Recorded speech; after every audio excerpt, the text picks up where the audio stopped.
Okay, so is it just me, or is there specific stereotypes slash social groups in a setting of a school? Like in the 80s and 90s, it was known as like the goths, the rebels, the princess, the jock, the nerd.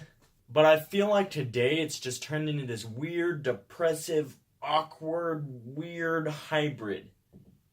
And those hybrids have subgroups, and those subgroups have other subgroups, and it's just turned into a mess. And that mess I'm here to explain. So, first subgroup, well, first group is the populars. And popular and well-known people are completely different in my book. Populars are the people who are like well-known but are rude about it, and then the well-knowns are the well-known people that are actually likable. So the popular people consist of the rebels. This definitely applies to phones. If a teacher walks up to a student and does this, Sally, you need to give me your phone right now. You need to stop getting on it. the student is going to do this. I ain't giving you my phone, bitch. I ain't giving you my phone. And then the teacher replies, Then go to the office right now. and then the student, Whatever, fine, but I'm not giving you my phone. I ain't giving you my phone. My phone is my prize. Like, I ain't giving you my phone. and that's how that goes. And then there's the people who don't care about school. The people who are just sitting back in their chairs, just going, you know what, I don't really care. And then the teacher's like, Johnny, you need to start listening. This is important stuff. I don't just stand up here to please you guys. I don't just stand up here to, keep you guys entertained, because obviously you're not entertained. Like, I'm up here to teach you. and then the student just goes, okay. And then they continue on doing whatever the crap they want to do. And then there's the popular kids who are very well known by people, but mostly well known because they like to fight people. And I mean that like they actually try to fight people. They try to fight students. They try to fight administrators. They try to fight teachers. They walk up to some student and they go, you know what? I don't like you. I really don't like you. I don't like you at all. I'm gonna beat you up. I'm gonna beat you up Friday night behind this dumpster. I'm gonna beat you up. And it's not like that, because like the 80s and 90s, it was always like that. It was always like, we're gonna meet here at this time and this day, and I'm gonna beat you up. But no, like today it's more discreet. It's more like, you know what? I'm gonna beat you up, but I'm not gonna tell you about it. I'm just gonna come up behind you. I'm gonna sock you in the face. And then my friends are gonna pull out their phones, and then they're gonna stop filming us, and then I'm gonna knock you out, and then like it's gonna go on Instagram, and I'm gonna go down in history.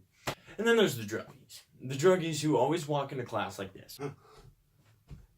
Dude.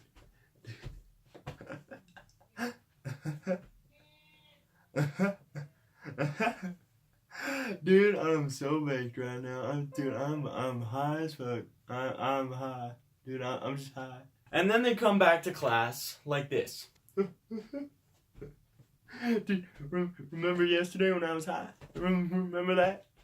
Dude, I'm even more high right now. I'm even more high, dude. Oh, man, dude. Oh, I love it. There's no need to go on. It just gets worse and worse until they end up in rehab, and then they end up in jail, and then, yeah. So there's the druggies. And then there's the smart kids. Smart kids get a little bit more complicated because they're much more smarter than us. The smart kids consist of people who like are the teacher's pets. So like they're the kid who stands in class and goes, Oh, Jamie, you look so cute, right? You look so cute today. Like, oh my gosh, like, can I have an A? Is that okay? Can I have an A? They don't exactly do it just like that, but they pretty much just like suck up to the teacher and like try to get the most out of her. It's kind of funny. And then there's the one who is the only one who talks in class out of the smart kids. It's the one who's like, Hey, Johnny, do you know the answer? Oh, no. Susie, do you know the answer? No? and then there's the kid in the back that goes, me, I know it, me. And then the teacher completely like ignores him.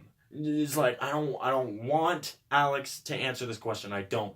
And then Alex is in the background going, me, pick me, come on. And then all of a sudden they're finally like, all right, Alex, what's the answer? And they're like, it's P2 times squared equals 4. And then the teacher's like, yes, it is. All right, fine, whatever. And then they move on, and then repeat the process. And then there's the corrector, the one who is smart enough to correct typos, to correct wrong information, and that can even fit into the popular group, because the popular group might be smart enough to like try to correct the teacher even if they're wrong. Even if they're wrong about it, they're like, I don't think that's true, and the teacher's like, I've been a teacher for 35 years. I'm pretty sure I would know more than you would. And then the student's like, no, it's wrong. I read it on the internet. It's wrong. And then the teacher's like, yeah, because the internet's totally right all the time. And the student's like, yeah, it actually is. And then there's the kid who spends the entirety of lunch studying. And I mean deep studying. And don't get me wrong, there's people last second who are procrastinators who sit there and are like, oh, I need to get something done during lunch. These aren't those people. These are the people who are like, there's a test a month from now, and they're deep into the books. And they're like sitting in the library, deep into the books, reading, I need to pass this test. I need to pass this test. And they're just reading and reading, book by book, government, U.S. government, Senate, and federal court, and everything. They're just going at it.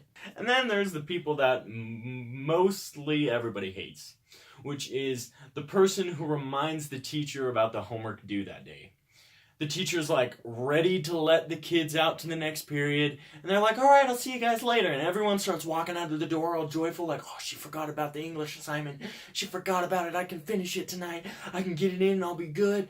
And then all of a sudden, out of nowhere, this one guy goes, wait, weren't we supposed to turn in the English assignment today? And then everybody just goes, oh. And the teacher's like, oh, that's right, thank you, I totally forgot about that. Everybody turn in your English assignments due today. And then they're all giving dirty looks to this kid, and they're like, you know what? I hate you. I really hate you. I hate you. Nothing like. And then they turn into one of those kids who always want to fight people. They're like, I'm going to fight you. I'm going to sock you. It's going to go on Instagram, and everyone's going to be proud of me. And then there's the Outcasts. The Outcasts, I noticed they have tended to have secret talents. And they tend to be shy. So they're very, very shy and secluded away from everybody else. They don't have any friends. And then all of a sudden, like, their talent is all of a sudden figured out, and they're like, wow, I didn't know you could draw. Like, that's insane. There's like this shy kid who never talks to anybody, but he actually comes out to be this amazing artist who makes like millions of dollars. And it's like, it makes no sense. Or like, I was the kid who was like a nerd, and like I never talked to anybody. I had no friends, but then like I became a billionaire. It comes up all the time. Am I wrong? And then when it comes to the Outcasts, there's people who don't have talent, or like sometimes they can have talent, but sometimes they don't have talent, and they're just there. They're just the people who are like, I'm here to get A's, graduate, and go on and have a good life and just be fine. And then there's the goths and the emos, which are part of the Outcasts sometimes, part of the smart people sometimes, part of the popular people sometimes. It really just depends. Goths and emos are scattered around the place. You can never avoid them. And then there's the well-knowns. Every bee. Like the black and yellow striped bee, every bee. I've carried this joke on. Everybody who is well-known is loved by everybody, but not in a mean way. And then the people who are jealous of them are usually the people who are outcasts, the smart people, the people who aren't very, very well known. The non-well-known people are the ones who want to be the well-known people. But they also want to stay in their social group because that's where they're most comfortable with. It's literally, like, I could be going on this for hours, but for the sake of time, I'm just gonna not. So, I noticed that the well-known people tend to actually hide their feelings. Because, like, I have known so many people that everybody loves. Like, in every job, there's always that one guy that everybody just adores. But secretly, they have actually hid their depression. Or, like, hid their anxiety, or hid their emotional problems. I've noticed almost in every single well-known person that, like, is a part of my life, like, they have somewhat come out to me and said, like, dude, I'm actually kind of a depressed person, but I kind of got to keep it a secret or else I feel like people will run away from me. And in somewhat of a way, it's true. People will look at that negativity and say, this guy's negative. He's got depression. What the crap? Like, I'm going to go. As horrible as that sounds, that's the way it is. I don't know. Basically, my big ginormous point here is that there's a billion different stereotypes and a billion different like social groups in school today, and it's like completely different hybrids and subgroups and millions of different subgroups of the subgroups than it used to just be in the 80s and 90s. And I feel like in the 80s and 90s it was probably the exact same. I'm probably just spitting BS and saying, oh, there was only like 5 different social groups and that was it. But like back in the 80s and 90s it was probably the exact same as I'm explaining it now, which makes it even more screwed up. But I just want you guys to leave a comment down below on whether you guys agree on some of this stuff, whether you think it's BS, whether you think I missed some stuff. Leave that down in the comments below, and I'll see you guys later. Also, I came up with a really cool outro. I'll see you guys later, guys.